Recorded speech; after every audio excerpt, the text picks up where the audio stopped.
welcome to our second video on threading the Singer 4411 sewing machine. In this video, we're just going to go over winding your bobbin and then threading the top and bottom of the machine.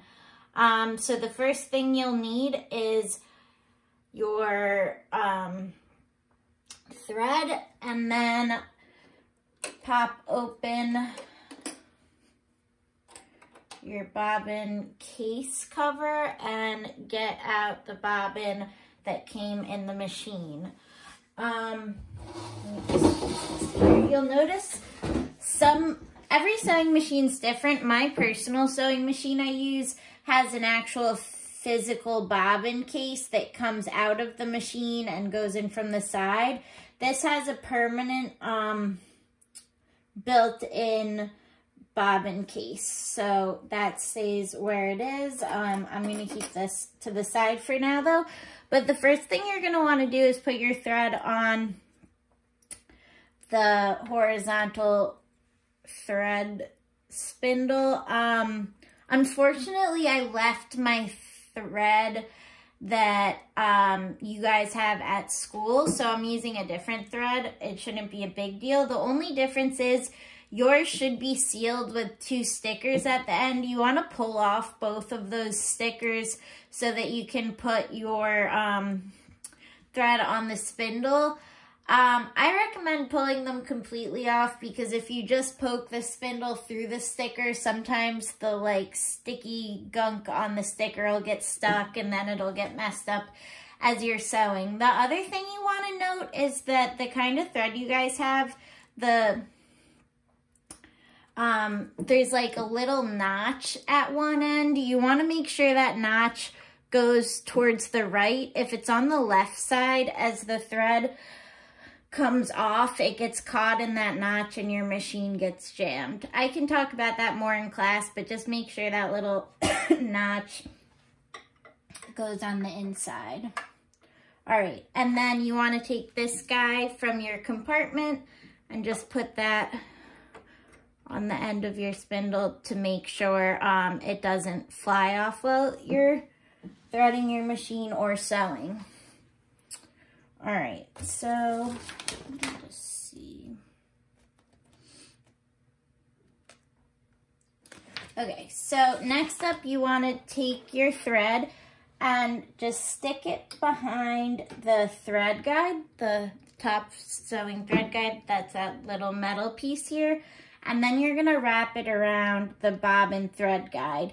And right on the machine, there's an image of a loop with an arrow. You want to follow that. So you want to bring your thread around the front of the thread guide to the back and over. And it should be above the little plate in the notch of here. So it should be in there secured.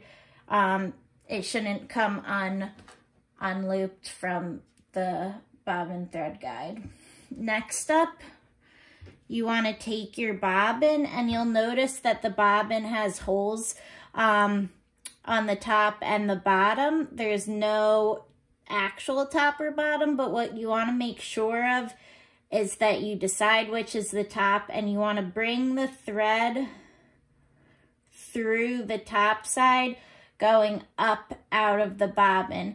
If you bring it through both pieces, or if you bring the thread going downwards, what'll happen is it'll wrap around this piece and get stuck instead of winding around the bobbin. So let me just show you exactly what that looks like. Again, my thread's just going through one hole upwards, and then I'm gonna take it through the rest of the way, and then I can just put my bobbin onto the bobbin winding spindle. Okay, so the bobbin's on the bobbin winding spindle. Now all you have to do is push that to the bobbin stopper. We're gonna put the machine on.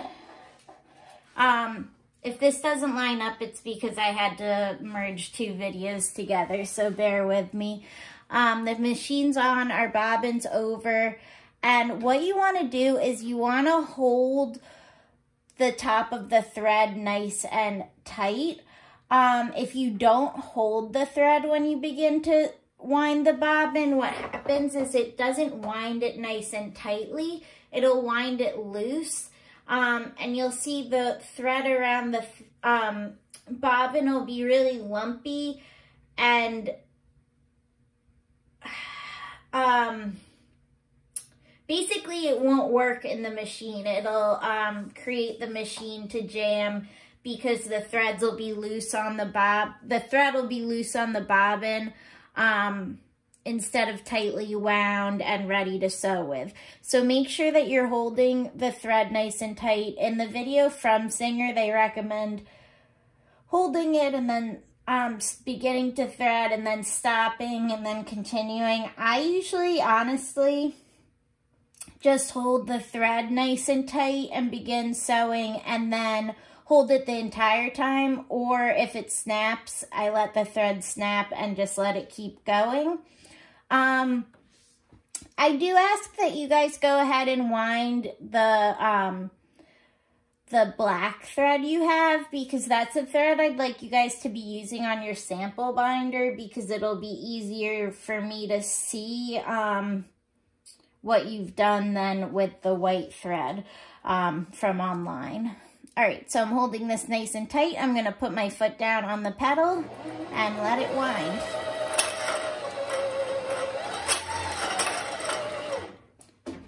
Okay, so it looks like that happened because this was not tight enough on here, which is strange. So I would normally just delete that from the video, but in case that happens to anyone else,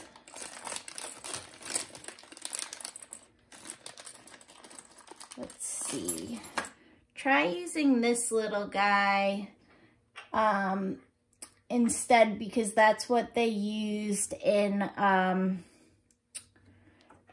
other video. I just usually use the big thread stoppers. Oh well. All right, so I just snipped off the excess of that thread, and now I'm just going to continue to wind my bobbin. And that didn't work either. This is weird, guys. Let's see. Okay, so if that's happening to you as well, it could just be this spool, but if it's the actual machine, we can try putting the piece of felt along with this as well and see if that works. Okay, there we go. So I don't have too much thread on here, so I'm not gonna wind my bobbin all the way, but if you guys wanna go ahead and wind your bobbin until it's full, you can. Otherwise, you can leave it partially wound. Just the less thread you put on there, the more often you'll have to rewind the bobbin. All right. Okay, so in order to stop, you just want to push the winding spindle back to the left, raise your bobbin. You can just use the snip on the side of the machine, and then you want to unwind your thread.